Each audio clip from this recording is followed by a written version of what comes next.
ANI से ही बात करते हुए आपने कहा था कि ये फैसला व्यवहारिक नहीं है। आपने गिनवाया था कि कितने लोगों को रखना पड़ेगा, कितना खर्चा आएगा। आज सुप्रीम कोर्ट ने अपने ही फैसले को रिव्यू किया है और ये कहा है कि जिन एरिया से स्ट्रे डॉग्स को उठाया गया वहां पर स्टेरलाइज करके उनको छोड़ा जाना चाहिए। जो आक्रामक कुत्ते हैं या जिनमें रेबीज है उनके लिए अलग से व्यवस्था होनी चाहिए। क्या कहना है मैम इसका? मैं बहुत ही खुश हूं इस फैसले के साथ।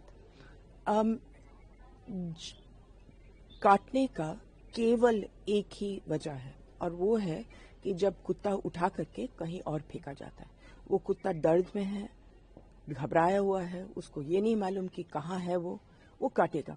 तो अगर ये पूरे केस का जड़ यही है कि लोग शिकायत कर रहे थे कि कुत्ते काट रहे हैं, तो मैं सहमत हूं कि वो काट रहे थे और मैं ये भी कह रही हूं कि वजह ये है।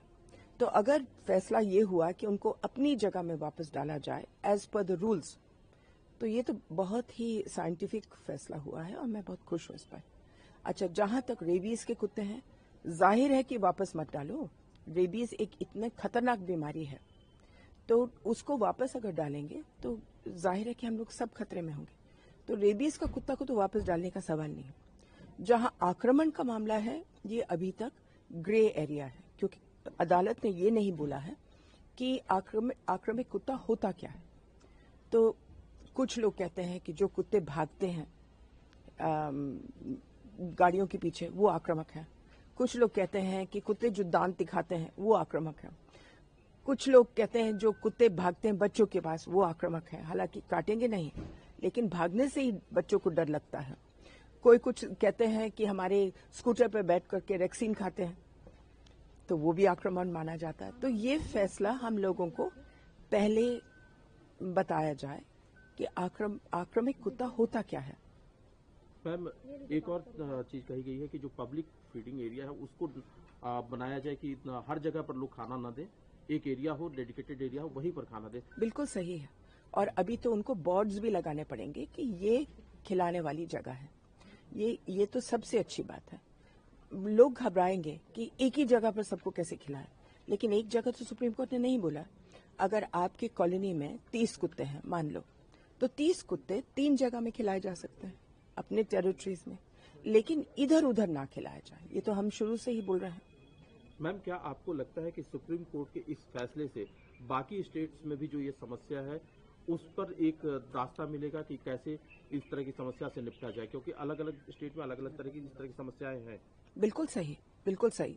सुप्रीम कोर्ट ने यही बोला है कि ये फैसला पूरे देश के लिए अमल हो, क्योंकि वो जो जस्टिस पारदीवाला के केस में राजस्थान ने बोल दिया कि हम सारे कुत्ते उठाएंगे, तमिलनाडु ने बोला हम सारे कुत्ते उठाएंगे, गोवा ने बोल दिया हम सारे। अब कहाँ रखोगे, क्या करोगे?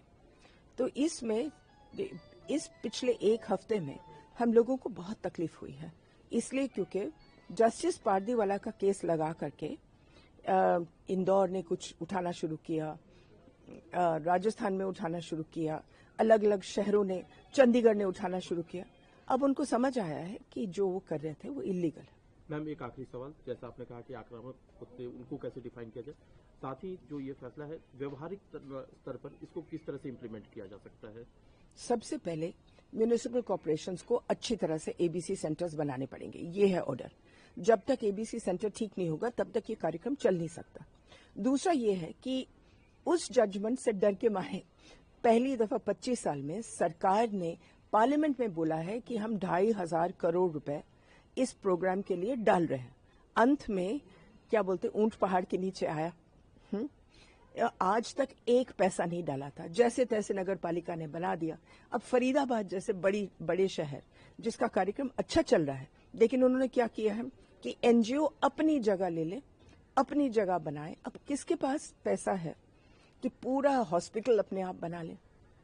तो अब इन्होंने क्या कह दिया है कि सारे म्यूनिसिपैलिटीज और नगर पालिका बनाए ठीक से एबीसी सेंटर, तब जाकर ये कार्यक्रम ठीक से चलेगा। Thank you ma'am.